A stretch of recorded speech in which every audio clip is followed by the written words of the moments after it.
Thank you. All right, so we have Bao and Derek here from the Minnesota Department of Education, and we're going to be talking about family engagement.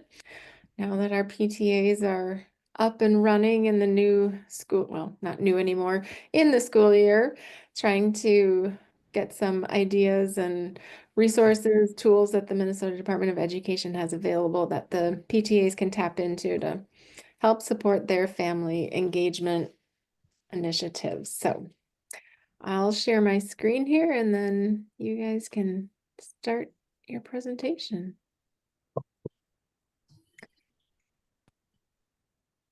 Hopefully the screen share continues to work while we're presenting here. Okay, All does it look right. okay? Yes. Right. Thank you, Bridget. So you mentioned before, my name is Bao Yang. I'm one of the public engagement liaison here at the Minnesota Department of Education. This is my wonderful partner, Derek. Hi, good afternoon, everyone. Thank you all for being here.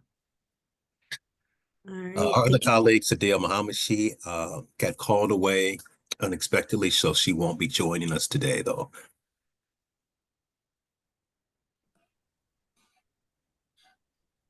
All right. Again, thank you all for being here. Again, Derek Emery with the Public Engagement Division at the Minnesota Department of Education. Just kind of a preface, our public engagement team is new. We're relatively new. We have been working for the past 2 years now. I'm happy to say this is my anniversary month as my second year. The Public Engagement Division works to foster a culture of family community engagement that empowers schools and families and communities to collaborate and work towards shared goals. Our work is grounded in the belief that vibrant and resilient communities are the bedrock of an educational system that is accountable, just, and equipped with the necessary tools to provide every student with the world-class experience. I would also just like to add from my own perspective that everybody is an educator. Everybody's in. Everybody makes a difference in the lives of our students and our families. And I really want to emphasize that because oftentimes we think it all falls on teachers. It all falls on administrators. I mean, I believe that every living soul is an educator and has the responsibility to make sure that they are having a direct impact on our students. So I like to say everybody's in. All right. Thank you, Derek. So just a quick overview of what we have prepared for you guys today. So some of you might have already learned about the family community engagement model here at the Department of Education. We'll just quickly go over that a little bit and just kind of ground us again in the work and how like this work is also equity work in action. So like I mentioned, the FACE model is to support schools, but we also want the PTA to see how the PTA can also use that model to help support them as well. Talk about some strategies on increasing family community engagement, and then we'll just wrap up at the end and give you some time to ask questions or reflect.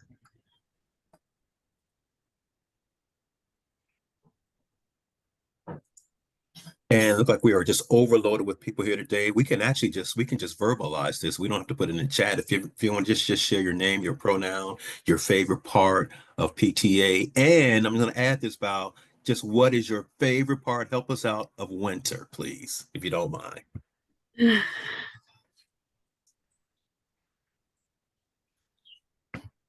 I'll start. Okay. Derek Emery, he, him.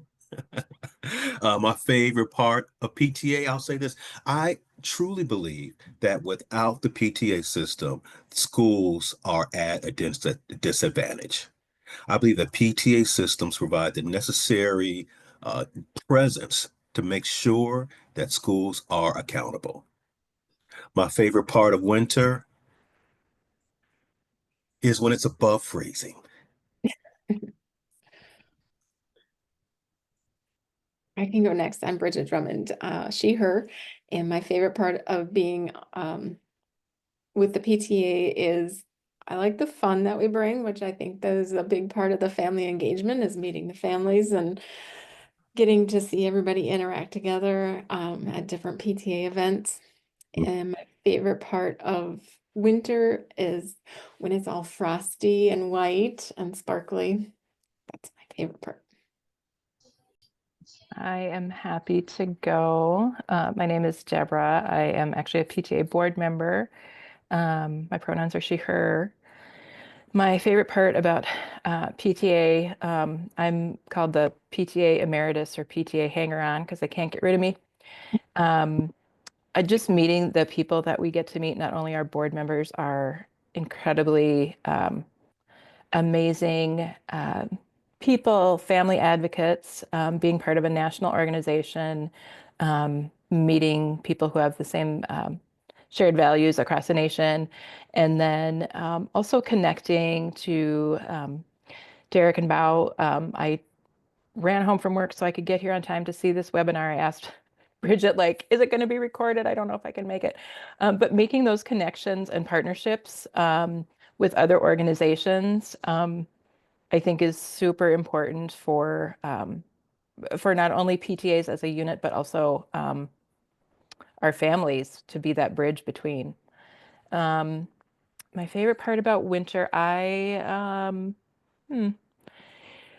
winter's fine. It's, we get through it. I like to shovel once in a while because it kind of, um, it's that need for structure, right? Like I have a square, I'm going to shovel it and clean all the snow away. So that's a really dorky thing, but that's what I like. So All right, am I the only one left? All right, okay, sounds good. So my name is Val again. My pronouns are she, hers. My favorite part about the PTA is you're just not there for the families and students, but also for teachers too. I love it when they like my school's PTA sends out emails about like um donating like desserts for like teacher conferences or something like that. Or like busy parents like me, like I probably wouldn't have thought of that, but I really enjoyed doing that though. Like I really always try my best to always let the teachers know how much I appreciate them and how like how I understand it's not easy to deal with my kids 8 hours a day with 30 other kids. So I really appreciate that. Like like just not there for the family students, but the teachers too, in that partnership. My favorite part about winter, I would say just the holidays. The holidays are in the winter time and we enjoy doing that, being with family and lots of food and spending time together. All right. Well, thank you, Derek, for throwing that fun twist into it. Next, we just want to spend just a couple minutes reflecting about like what family and community engagement like comes to mind when you think of it. So I think like Derek said, with the overwhelming amount of participants, I think we can just come unmute and just talk about it too.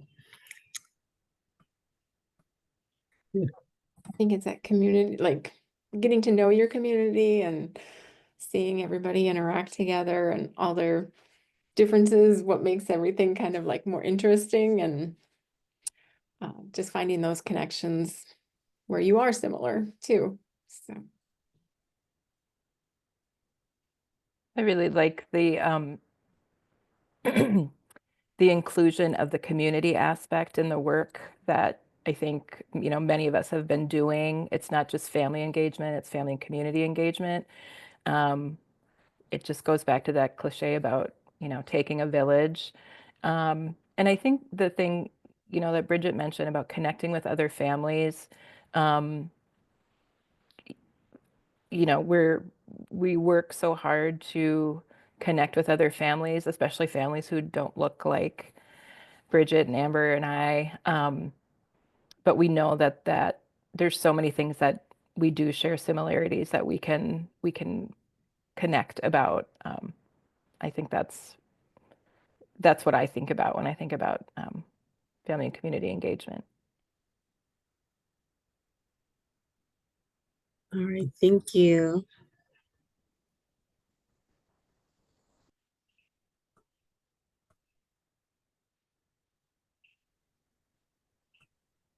Oh, are you doing this or am I rolling this? Oh, it doesn't matter. I can do it too. So just reminding everyone about the FACE definition, which is the Family and Community Engagement definition here at the Minnesota Department of Education. So it is a process and a practice rooted in relational trust, which creates opportunities for equitable partnership between families, communities, school, and district staff.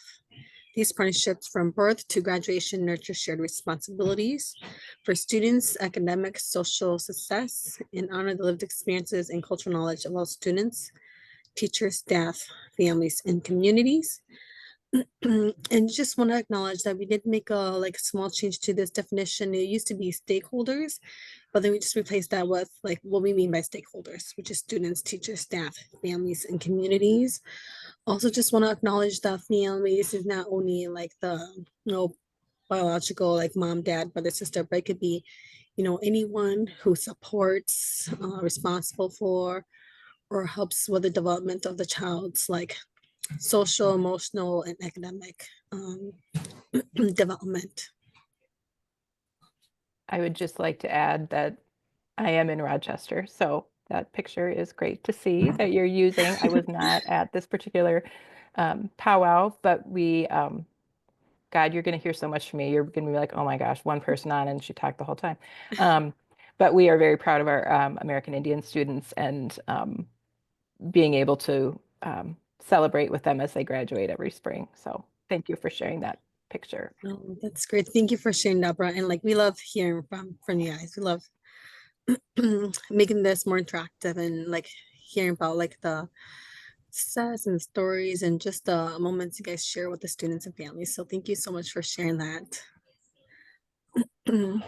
All right, so this slide, we just want to also put in plug in about language access. So language access means that families who prefer a different language other than English needs to have equitable access to the same information as English speaking families, which means it's at a timely and accurate manner. Also plug-in is that with the last legislation, there is a passage of requiring schools to have a language access plan. So that's also in the works right now. That schools should be also working on is creating a language access plan, just having down the steps on how they're going to provide language access to families who don't speak English. And also language access is important because with family community engagement, it's relationship building, it's building trust, and you can't do that without communication. And language access is the starting point for creating that relationship and engagement with our families who prefer to speak or write in a or read in a different language. Let me add to also, when we talk about language access, I think it's something magical when you speak a different language, and you come into an environment and you see text in your native language, when you see things explained in the way that you communicate. I would like to also invite you might already have this, and you can share this with others. If you could create a poster and then just have the word hello in different languages, just have and I know it can be difficult sometimes to have all of the material translated, into different languages. But if you could just offer, you know, some of the populations and but what their language is, just have it on a big post where that's just hello in all different languages, or just something that's just attractive. I'd just like to add that. And we had talked about doing a maybe January or February webinar on what that language plan kind of looks like and how maybe the PTA can be involved in developing that language plan perhaps with the school district and Absolutely. learning more about how that process is going to take shape. So more to come on that.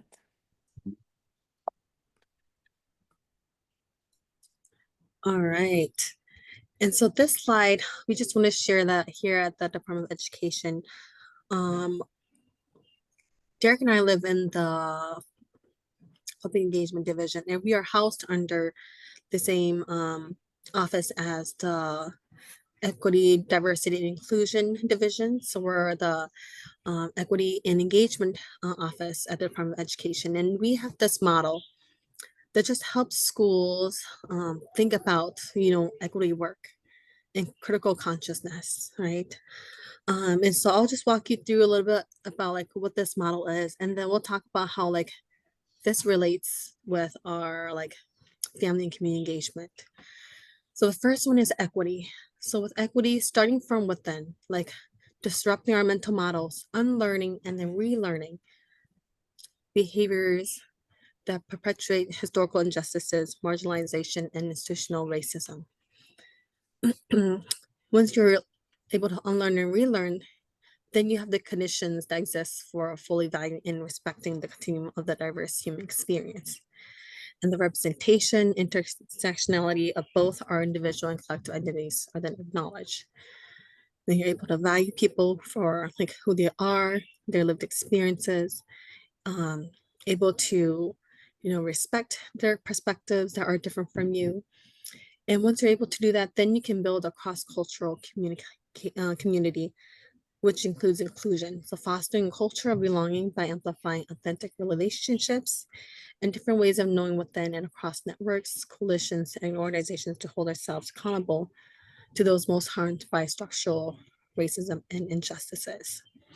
So if you go on to the next slide, we have right next to it is a diagram that centers family engagement. So about like the equity, the unlearning and relearning. So getting to know families.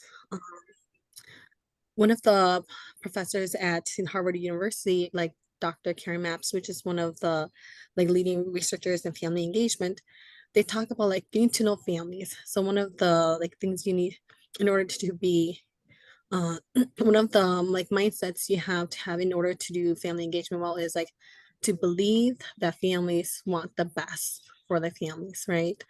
Even if there might be some things that you might assume otherwise. So get to know them, unlearn some of the things you might have unconsciously like assumed about families, and relearning, what are their hopes and dreams for their families? What are their goals for their students, and things like that. And then diversity, representing and valuing, also building those positive relationships.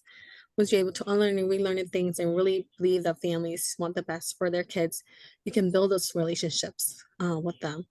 And once you build those relationships, then you can meaningfully involve families in their child's academic journey, in their learning, really amplifying their voices. And that's how you build cross-cultural community.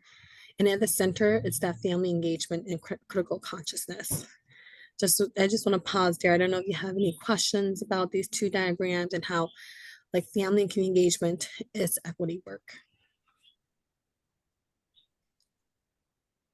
I feel Yeah. for me, so sorry about that. Knowing about these things, hearing, working in this space for a long time, I feel like, even though we're recording this and who knows who will watch it, outing my district, that when we get to the meaningfully involved families, that's where I see it all falls down. Like everybody's like, yes, we need to get to know our families. Yes, we're going to build positive relationships. And then we get to that next piece and they're like, and this is a PTA thing. Oh, we're having a bingo night. Oh, we're doing whatever. And I feel like the hard work of our PTA, and Bridget has done a great job, and our colleague here, Joanne, you know, getting districts to understand, one, PTA is more than hosting bingo nights, and two, what it really means to meaningfully involve families. I don't know if you're going to touch on that more, but I think that's the thing that I just feel like we just keep knocking, we just keep hammering, and I feel like districts and teachers are like, la la la la la. So Mhm. Right. Because to do that also, we've gotta change the way we think, as educators, as humans. We have to, I think we mentioned this in the previous slide, it's unlearning and relearning. And I know that takes tremendous effort. It can't fall all on PTA, but it is part of the process. It's about unlearning and relearning, unlearning and being uncomfortable, right? In order to grow. And a lot of times we don't want to be uncomfortable. We're in our system. It works for us, right? I'll speak a little bit later about how it's important to interrupt those systems of practices. Yeah, I think we could probably do a whole session on the unlearning and relearning, just from my experience with PTAs. Like, I always refer back to, you get this binder and everything is so repeated because people don't have the time that it takes to like start things from scratch and try like ask those questions of, why do we have our meetings on this night, and why are they only in person, and why don't we have a translator, and why don't, like, just taking that time is really, is hard, and so, but that's what you have to do to get to these other levels, to really have that community and that involvement from the whole community group, not just the ones that have been able to participate in the past. So yeah, I think this is really, really good awareness and spot to spend some time thinking, where is our school and where is our PTA at in this process? All right, you want the next slide? Yeah, if you go on to the next slide, it kind of talks about what we were talking about too, which talks about the self. So self, like the unlearning, relearning, the understanding the importance of like building a relationship with our families, right? And then once we understand our like our own mental models and unlearning and relearning, then we start to understand how we build relationships with others who may have different lived experience or perspective from us. So kind of like what you guys were saying, like building like relationships across cultures, and things like that. But then what sounds like seems to get in the way is the system, the policies and practices, right? That kind of like is a sounds like a barrier to like doing that meaningful family and community engagement. So like, but I think you guys are a really good spot, like that you're able to also just be conscious of like yourself, like building like a network of like um kind of like your partners, and then now you can like start to think about how you're gonna kind of tackle this system of like where we all play a part in, where it has like policies and practices um that like has barriers for some families, and then so you can all like think about ways to work together to eliminate that harm and hold individuals and the collective accountable. So I think you guys are like a really good starting point.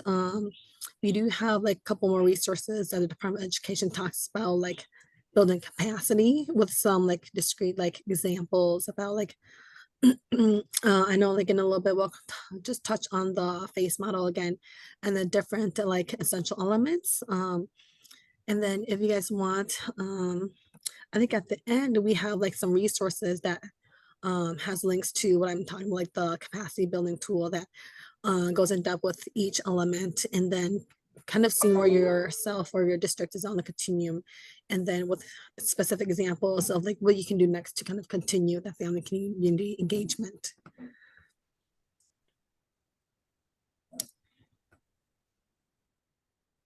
And here we have 7 essential tools that we've come up with that we found to be very effective when we're dealing with community engagement and family engagement. We don't have time to go through all 7, but there are 3 that I really like to highlight. May I also add that, oftentimes we are looking for uh, these studies and we need all this data, but oftentimes we are already equipped to make a difference.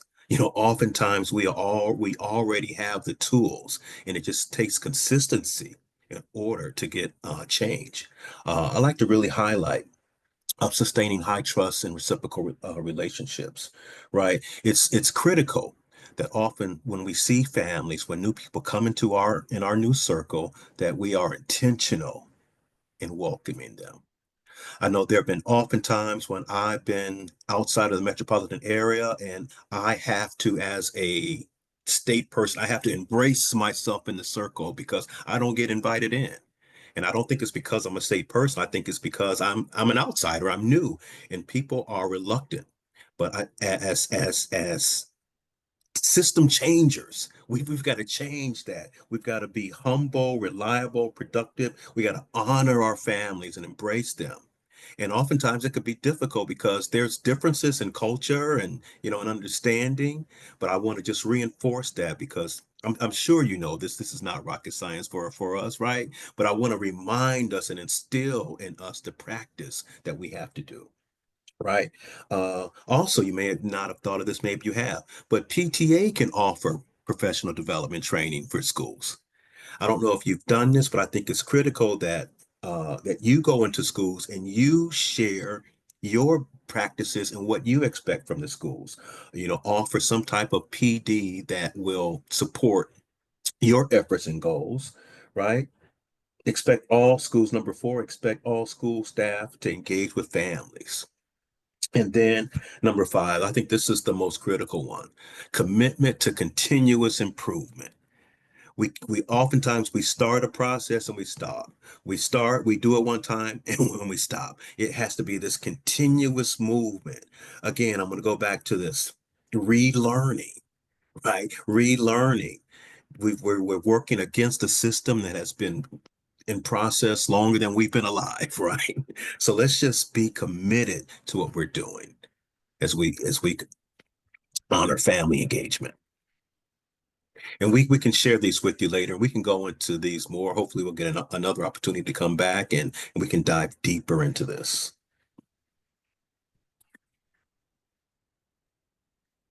Again, really not rocket science. Sustaining high trust. Uh, One of the things I really want to emphasize also is uh, interrupt the cycle of systematic and persistent injustices that we see, right?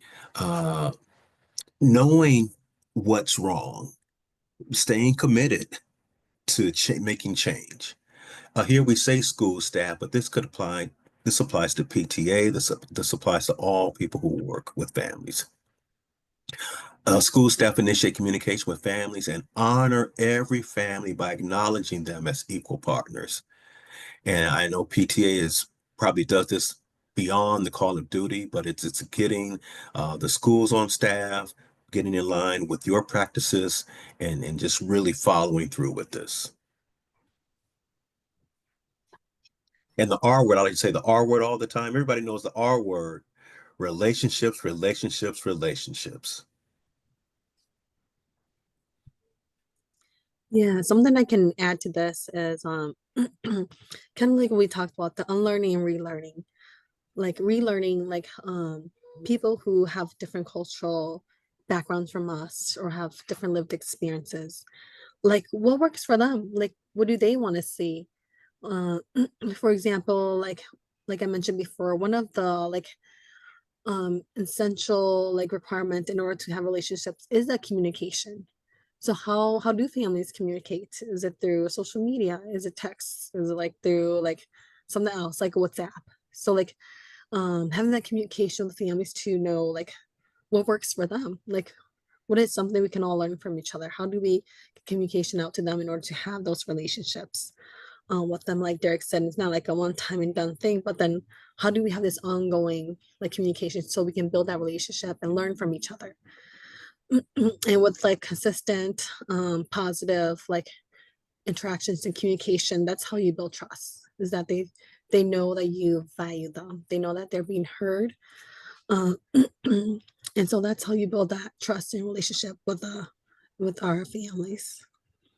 And I think just to add on, finding that family engagement person, like sometimes there's typically a staff member in the school that is holding that family engagement role, and finding out who that person is and having a conversation with them to learn what are they doing to bring that family engagement through as their role within the school, and then how can the PTA partner with the events that that person is doing to get some of those introductions and help to build that trust. Because if they've already been meeting with a lot of the families, they're going to have the relationship and the trust that'll more naturally create then that connection to the PTA, and just that collaboration to work together on getting everybody involved and connected.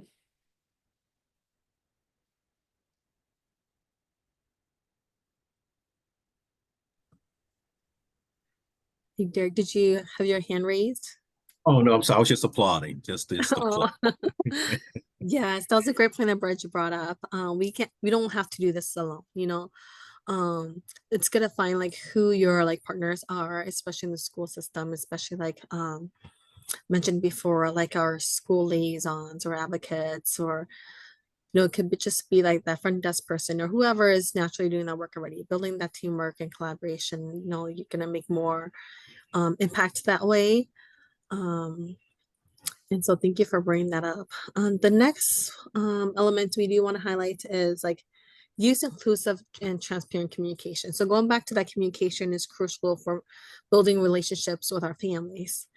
And it could be like we can think about like how the PTA like uses communication, but also how the PTA can help like partner with schools and make sure the schools like communication is culturally and linguistically appropriate too. How you guys can be advocates for the families and also just think about like your own practices, how to have more inclusive and transparent communication in order to build that relationship with families. So here we talk about like not only culturally and linguistically appropriate, but timely and accessible to all abilities and clear by designing communication plans featuring multimodal two-way communication mechanisms based on preferences of each family. So like what we mentioned before, like recognizing like the communication preferences of families and engage in two-way like, communication. So what that means is that like for example, like some families who speak a different language other than English, they don't always read or write in their native language. So maybe their preference would be like just mouth to mouth communicate. I mean, yeah, word to word like communication. So like if you send out a flyer or something, it's gonna have like a phone number that they can call or talk to if they have more questions, or um if they just want like someone to just kind of talk more to like understand like what's going on or have more questions, or if they um, need more resources or something like that.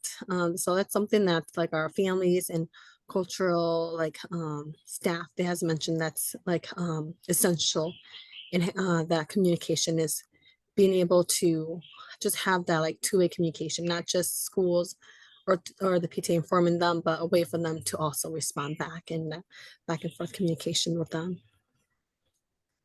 This might be a good one for the unlearning of like, don't just follow the same communication patterns that have been used in the past by your PTA, but kind of really take a look at like, are you getting people where they are, or are you missing a whole community of people because you've just been doing it the same way? Not that it's bad, but it might need to expand and become more. But then the other thing I always call out is like, not everybody knows what PTA stands for. So if you're Mhm, doing a good job of clearly communicating, use mhm. parent-teacher association and explain what it is and why it's important to your school. Because even though, you might have heard about it since kindergarten and now you're in sixth grade, like there's new people that are coming into your community every day, every year, and new people coming into the school. And so really giving them a clear understanding of what the parent-teacher association is and the purpose it serves is going to help with that communication and just getting a clear understanding from the families. Sorry, I'm kind of taking over. No, No, that's love to great. hear. Thank you so much for, yeah, include that in. And this slide also talks about what we talked about too, Bridget. So not just having like translation or like interpretation, but like you said, like in timely manner, where where you're kind of meeting where they're at, like you said, like not everyone grew up in in the education system in the United States where they understand like what is the PTA, or a lot of cultures they come from like environments where like just the role of educating is just the teacher, or like families they might feel like they don't have a role in their child's education because they might not have the education or that uh, language skills. And so it's going to be able to be like very clear in your communication, like Bridget, like how like it's important for them to be involved, how it's them, um, and like making it very clear about like who you are, like why you're doing this, and like what is the impact of it, right? Because not everyone understands, kind of the system that we live in, and it might not be really clear about like what is their role and why it's important. And we live in a world where we get a lot of like spam, like emails or like phone calls and messages. So it's really important for you to kind of think through what Rich just said, like assuming that this person might not know like everything about the education system, and what questions might they have, like is my message clear enough, um, and things like that.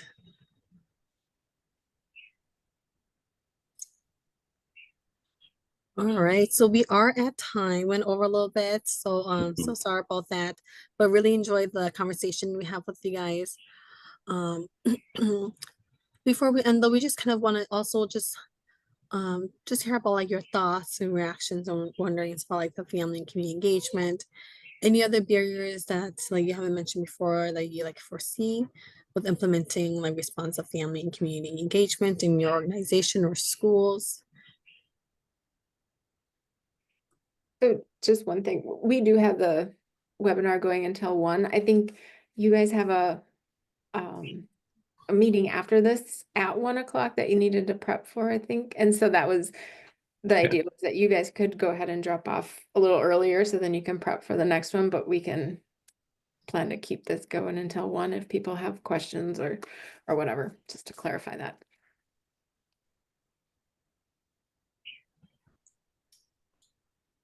Could we do this? Could you go to slide 11 for me real quick? I want to reemphasize something that Val mentioned. Yeah. This is we talk about systems changes. We talk about relearning, unlearning, and relearning. I just want to just go back and just share this again because I want us to hammer this in. It starts with self. We want change. We want change. We want to change the system. We want others to change. But we always got to go back to self. We have to look in the mirror and we have to ask ourselves, what are our beliefs? What are our understandings? How do I see people? You know, how can I unlearn some things, right? Because as you can see, it's this process. So again, it starts with self, and I hope you will invite us back. We'd love to go deeper into this, so before we change systems, we got to go self and then others, what about the PTA as a whole? I would also like to know, like, what are some of the goals that you have right now for your organization?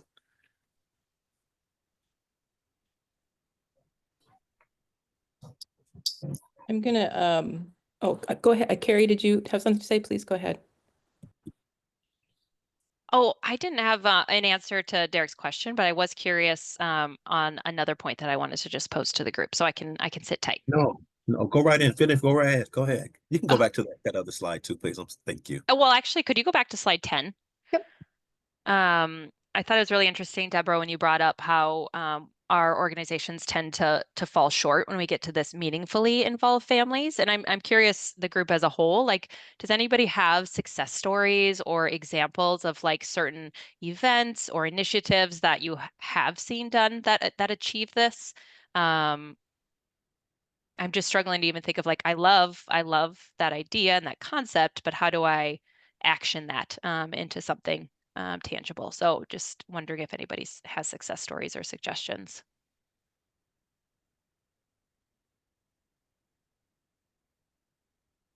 I feel like Sadia had a really good example of something that happened at her school. And I think just bringing in those cultural celebrations is a great way Okay. to really get people comfortable and excited. And it's fun and interesting. And there's usually good food and excitement around it. So I think being okay, having those other cultural celebrations in your school and getting people aware of what that means and what they're celebrating and why it's happening and that it's happening, because a lot of times that's come up too, where it's like, you have your meeting schedule and it's like, well, why isn't anybody here? Oh, because it's this cultural holiday and everybody's at home with their families. So I think Mm-hmm. that awareness of the calendar, the full holiday calendar, I think is important too, so you're aware of when to maybe, not have a meeting or not have a different event because there's other things going on. Mm-hmm. Mm-hmm. Yeah, I can chime in too. I'm not part of the PTA at my kids' school, but like it's something that I really enjoyed for one of my child's school. I forgot what it's called. I think it's like family, like teacher team or something along those lines. Or like they invite the parents in and then we learn about what the kids are learning. And then like I have a preschooler and they showed me the first time he wrote his name without like even teaching him anything, like just how he wrote it. I thought it was so cute. I thought it was the cutest thing ever. And then like teaching us about like what the kids are learning, what can we do at home to help like support them, and like writing our own goals for ourselves and our kids, and then like knowing that we can like call the teacher anytime, schedule the team at any time, like meeting at any time with the teachers, and how the conferences is not just somewhat like one way, like you're gonna inform me how my child is doing, but then like also like be a partnership in my child's education.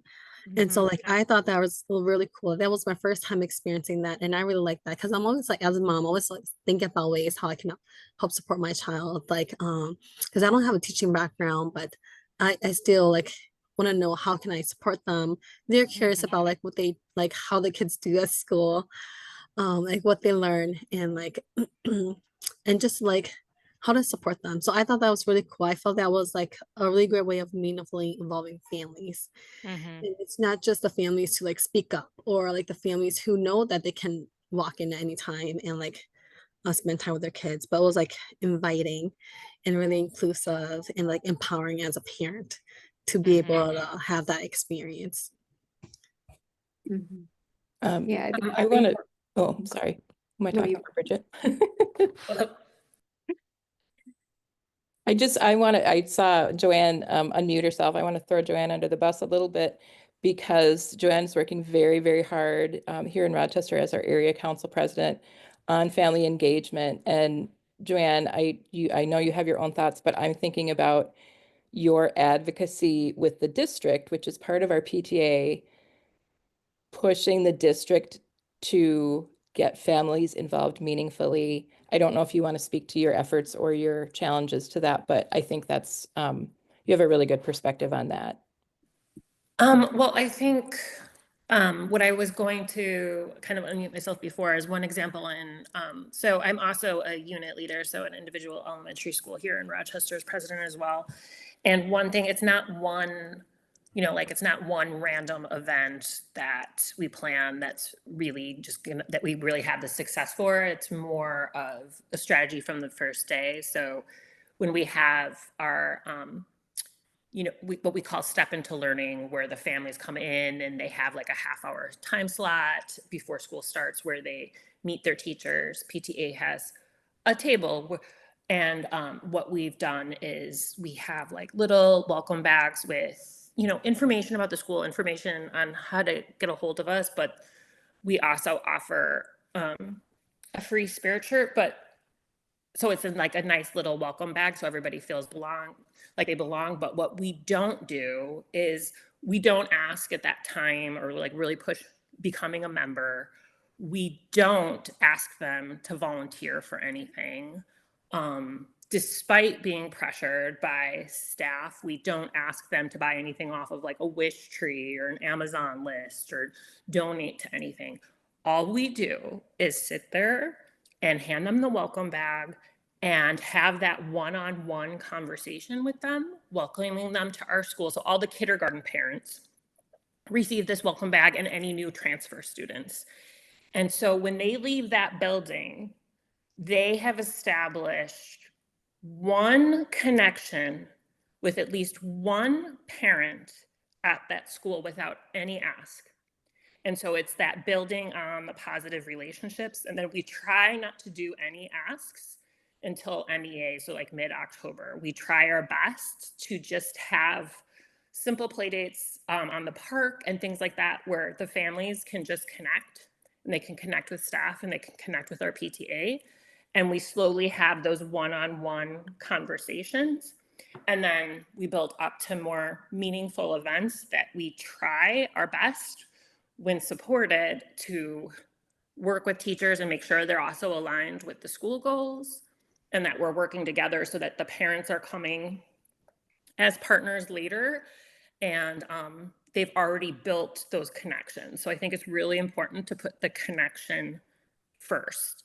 At the area council layout level, we're really really trying to be partners in family engagement we have a family engagement coordinator, and we have some great family engagement initiatives where I see some of our area for growth moving forward is very common to a lot of districts, in that there's not yet that investment in PD, the building leader, like the principals, the central office staff. So they haven't had that PD. They haven't seen the value in building that capacity yet for leaders. So where it seems to fall apart is sometimes we can get families engaged and they're super excited to become engaged and be a partner, right?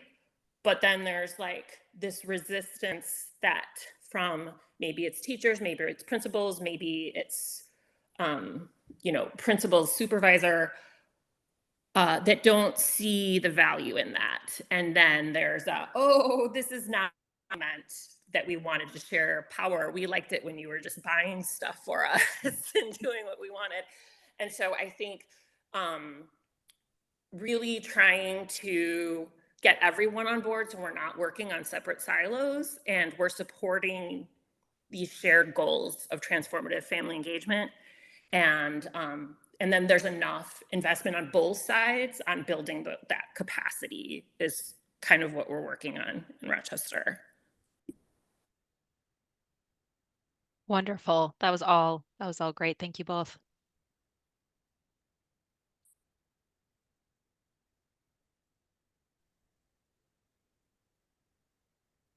Yeah, thank you for allowing us to extend this time for this enriching conversation. A couple of things I also like to add, and just for conversation, I'm an out-the-box thinker.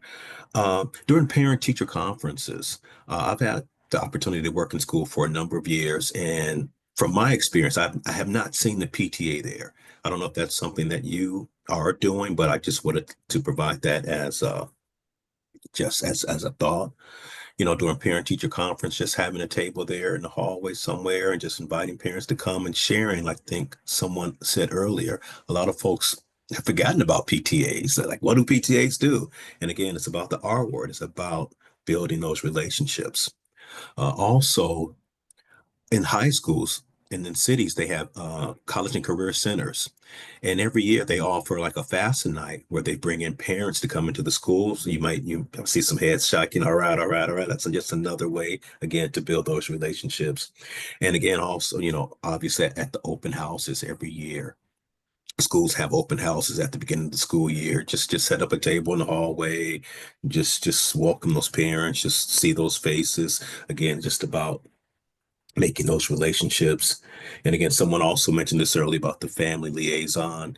They're probably not in elementary and middle schools, but I know often schools have those family liaison persons, building those relationships with them, volunteer coordinator. And again, don't take this the wrong way. This is just a Derek Emery thought, okay? But I understand and I know the importance of PTA. My father was the president of the PTA when I was in high school. But getting with the principal and asking him, or how do you add value for at admin? And again, it's about relationships and it's about, I always say, get in where you fit in. I don't know if that's the most technological term, but how do you support that principal in the building and make life a little easier with him? So maybe, you start breaking down those walls. He'll let you in a little bit, he'll provide a little bit more latitude. So again, just some out the box thoughts that I wanted to share with you.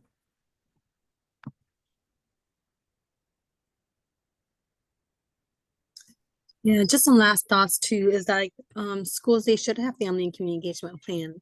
So just thinking about like the PTA, like, do you know what it is? Are you part of it? How do you be a partner in that? And with the new passage of like mini legislation and support for like more family community engagement, such as like ESSA, where it's shifting education, shifting from like just in like informing like uh parents and families, or just like involving them, but really engaging them. And so I think the PTA, like Derek mentioned before, like you guys are really like important for helping that school district really make that transition from like just involving to really engagement? And how do you be partners in this? And like we mentioned before, like the system is definitely like a barrier for everyone. So how do you like build partnerships with the leadership who have like kind of like the say in like important things, and how do you work with them to really break down those barriers for our families um to be involved, to meaningfully be involved with their students' education? Because like you only have like I think the school can only benefit from your help. You know, like we've seen with many like research, like family community engagement helps improve like school attendance, academic, just school like morale, like teacher like satisfaction, reducing like turnovers and things like that. And so I think like with going with family community engagement, I think we're going in the right way. And like I said, that partnership is only going to help and benefits like schools and students, in the long run. So I know there's like lots of challenges and barriers, but don't give up. We are here to support you guys. Let us know how we can help support you. Whether we can be like a partner, or like sharing resources, or like research that we find here or has created here at MDE. Like we love to be like a partner with you in this.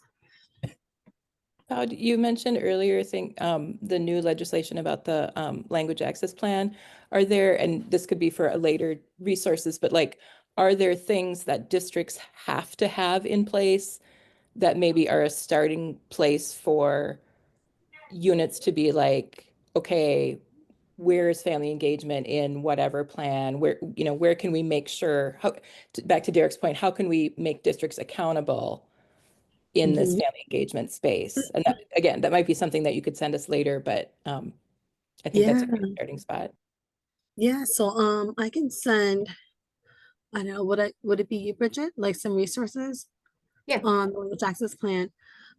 So with this new legislation, like we wanted it to be open enough for like districts, they can be creative and adapt it to like their family community's needs, right?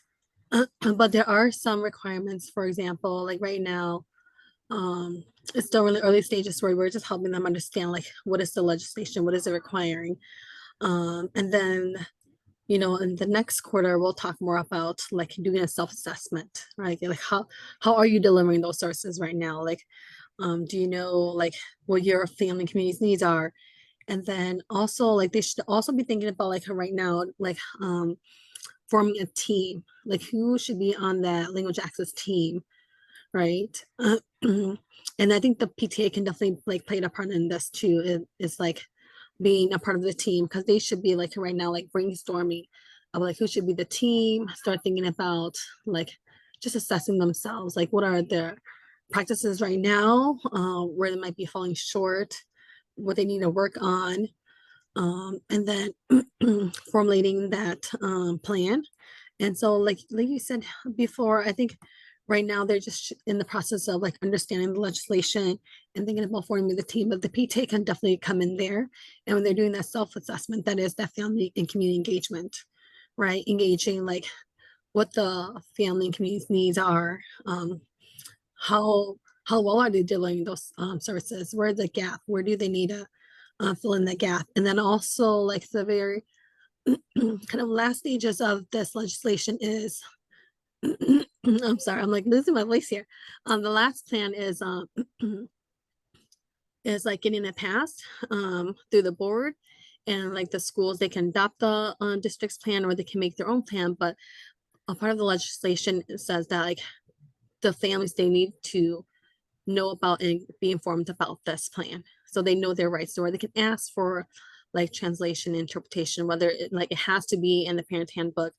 There has to be like some sort of like in this we left it pretty open to like it could be like a sign, or it could be in like the newsletters or the website, letting parents know like it is their right to ask for language access, and knowing the school's language access plan, so knowing their rights. And so I think the PTA can come in at different like can be involved in different aspects of this plan. Well, thank you both, Derek and Bao, for all the information and sharing some time with the PTA. Thanks for the Absolutely. advice. Please feel free to reach out to us anytime. Yes. We're here to support you guys. Continue partnerships.